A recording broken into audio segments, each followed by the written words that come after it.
सदगुरु जोगी पीर धाम से समझेंगे कि कलयुग में कल्याण कैसा होगा। तो कलयुग जो कि 4,32,000 वर्ष का है, जिसमें कि आयु है जो 70-80 साल की किसी किसी किस्मत वाले की होती है, मैक्सिमम 100 साल, और यादाश्त की पावर बहुत कम हो जाती है।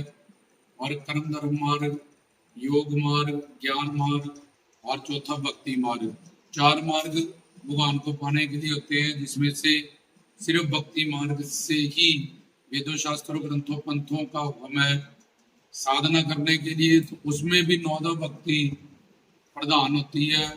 और उस नौदा भक्ति में से कलयुग में अगर कोई सिर्फ 3 भक्तियां करे, जिसको के श्रवण, स्मरण और कीर्तन कहते हैं, तो बड़ी आसानी से वो कलयुग में अपना कल्याण कर सकता है, गृहस्थ जीवन में अपना कल्याण कर सकता है।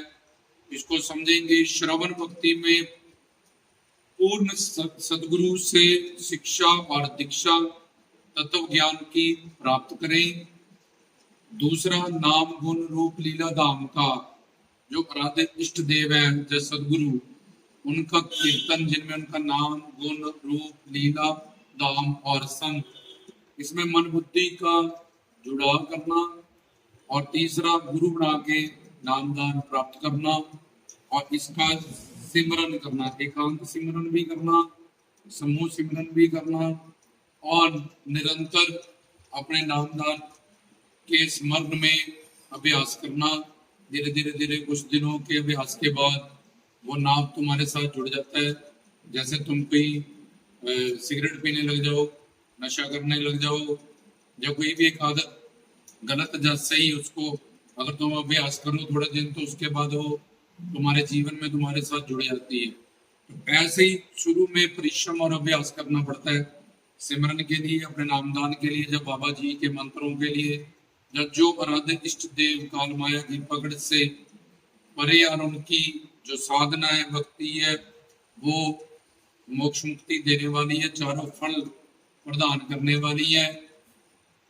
तो कलयुग में कल्याण कैसे होगा? एक तो श्रोत्रिय ब्रह्मनिष्ठ पूर्ण गुरु का हमें प्रवचन सुनना पड़ेगा, उसमें तत्व ज्ञान, आत्मा क्या है, परमात्मा क्या है, माया क्या है, ये तीनों चीजों की इन डिटेल थ्योरी पहले प्राप्त करनी पड़ेगी।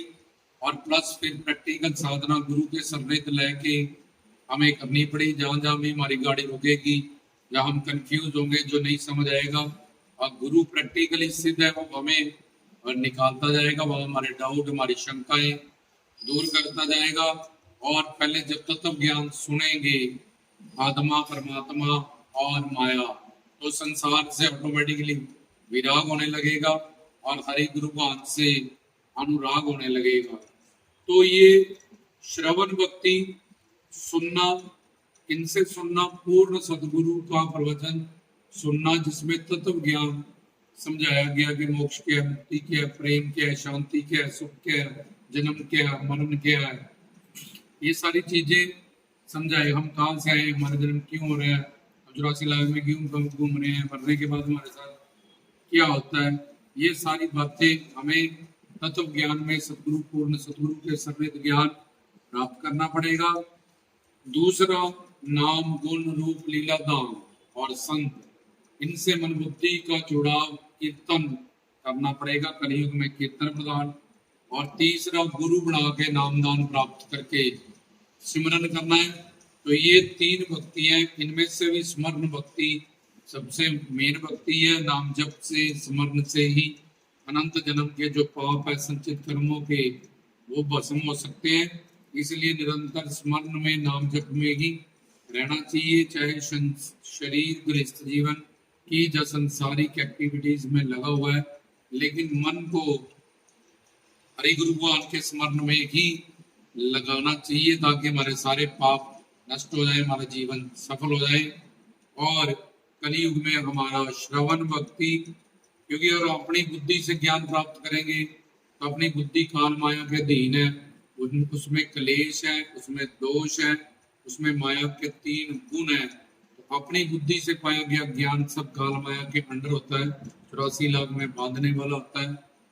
तो सदगुरु की बुद्धि से पूर्ण सदगुरु का प्रवचन सुने, श्रोत्रिय ब्रह्मनिष्ठ गुरु का, और नाम गुण रूप लीला धाम का कीर्तन करें। और तीसरी चीज गुरु बना के नाम दान प्राप्त करें और उसका निरंतर उठते बैठते सोते, क्योंकि अनंत पाप अनंत जन्मों के हैं, इसलिए 1 घंटा या 15 मिनट करने से कुछ नहीं होगा। हम संसार में रहते हैं, संसार में हर तरह का व्यक्ति है और कहीं हमें संसार में झूठ बोलना पड़ता है, कहीं कुछ करना पड़ता है, कहीं कुछ करना पड़ता है। तो 15 मिनट मन को पवित्र किया भी अगर, तो बाकी 23 घंटे जो है या 24 घंटों में 1 घंटा कर लिया, उसमें फिर काम क्रोध लोभ अहंकार की दुनिया में ही रहते हैं। तो निरंतर अभ्यास करें अपने नाम जप का, ताकि संचित कर्मों का पाप धीरे धीरे धीरे धीरे धीरे धीरे, जैसे गंदा शीशा धीरे धीरे साफ करोगे साफ हो जाएगा, गंदा कपड़ा धीरे धीरे 1 बार 2 बार 3 बार साफ हो जाएगा। तो ऐसे निरंतर स्मरण और श्रवण, क्योंकि श्रवण करने से प्रभु से, ईश्वर से, गुरु से प्यार बढ़ता जाएगा। जितना प्यार बढ़ेगा उन्नी भक्ति बढ़ेगी, उन्ना अनुराग बढ़ेगा, उन्नी माया जाएगी, अज्ञानता जाएगी। उन्ना जिन्ना जिन्ना प्यार बढ़ता है उन्नी भक्ति बढ़ती है, नाम जप बढ़ता है, स्मरण बढ़ता है। जितना अभ्यास करेंगे, पहले मन लगाने की कोशिश है, हम मन लगने लगा, फिर मन लग गया, ये तीसरी स्टेज आ जाएगी। कुछ दिन मन के विरुद्ध जाके संघर्ष करना पड़ता है, कसम खा के कि मैंने जो मन कहता है वो नहीं करना, जो गुरु कहते हैं, जो ज्ञान कहते हैं, जो संत कहते हैं, जो शास्त्र कहते हैं, मैंने उस बात को मानना है, फिर मन तुम्हारा मित्र हो जाएगा। तो ये थी श्रवण भक्ति, कीर्तन भक्ति और स्मरण भक्ति, जिससे कलियुगी जीव अपना कल्याण कर सकते हैं, निहाल मालो माल हो सकते हैं। और कोई भी रास्ता जप तप पट पूजा तीर्थ वर्त दान ये सब शारीरिक है और कर्मकांड से जुड़ा हुआ है। तो ये ऐसी 3 भक्ति हैं जिससे कोई भी बड़ा से बड़ा दुरात्मा पापात्मा भटका हुआ अनंत जन्म का पापी दोषी अपने दोष को पाप को मिटा सकता है और निहाल हो सकता है, मालो माल हो सकता है। मानव चोले का जो लक्ष्य है दुख निवृत्ति आनंद प्राप्ति, इसको पूरा कर सकता है।